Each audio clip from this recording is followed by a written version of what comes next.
শীতের প্রকোপ থেকে বাঁচতে আগরতলা শহরে রাস্তার ফুটপাতে থাকা গরিব মানুষদের মধ্যে শীতের কম্বল বিতরণ।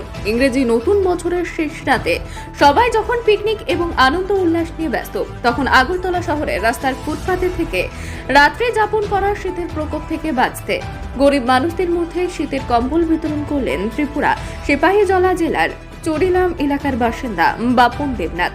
সংবাদ মাধ্যমকে সে জানিয়েছে, শীতের দাপটে জবুথবু অবস্থা সকলের। শীতের প্রকোপ থেকে বাঁচতে এখন মানুষ খুব বেশি প্রয়োজন ছাড়া ঘর থেকে বেরোতে চাইছে না। আর এই অবস্থায় সবচেয়ে বেশি সমস্যায় পড়েছেন আগরতলা শহরের ফুটপাতে থাকা রাত্রি যাপন করা অসহায় গরিব মানুষজনেরা।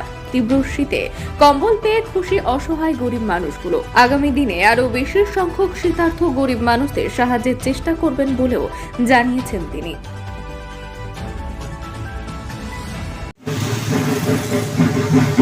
নমস্কার, আমার নাম বাপন দেবনাথ। আমি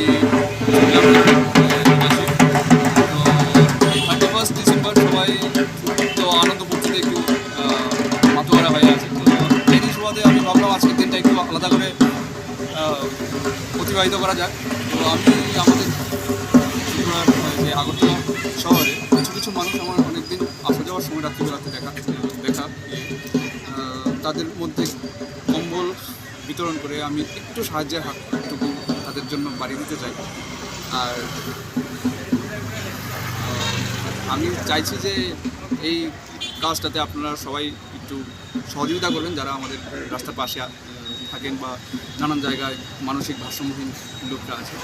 তো আমি ছোট্ট একটা প্রয়াস ভবিষ্যতে আমি চাইবো যে এরকম কাজ করার জন্য। ধন্যবাদ সবাইকে। আজকের দিনে যারা সবাই যখন আনন্দ ফুর্তি নিয়ে ব্যস্ত, বিভিন্ন ধরনের পিকনিক এসব নিয়ে, তো আপনি এরকম একটা সিদ্ধান্ত নিলেন যে গরিবদের মধ্যে কম্বল বিতরণ করবেন। এরকম সিদ্ধান্ত আপনি নেওয়ার কারণটা? আমি ভাবলাম যে রেস্টুরেন্টে হোটেলে গিয়ে আজকের দিনে পয়সাটা খরচ না করে তাদের জন্য যদি ওই পয়সাটা আমি যদি খরচ করতে পারি বা ওই আনন্দ ফুর্তিটা যদি আমি তাদের সঙ্গে যদি একটু শেয়ার করে আমি নিজে খুশি হতে পারি, তো এটা আমার কাছে তাদের আশীর্বাদটা অনেক আমার কাছে পাওনা। আপনার পরিচয়টা? আমার নাম বাপন দেবনাথ, আমার চরিলাম বাড়ি। আর পেশাতে আমি ফুটবলার ছিলাম, এখন পিএইচডি রিসার্চ চলছে ইকফা ইউনিভার্সিটি থেকে।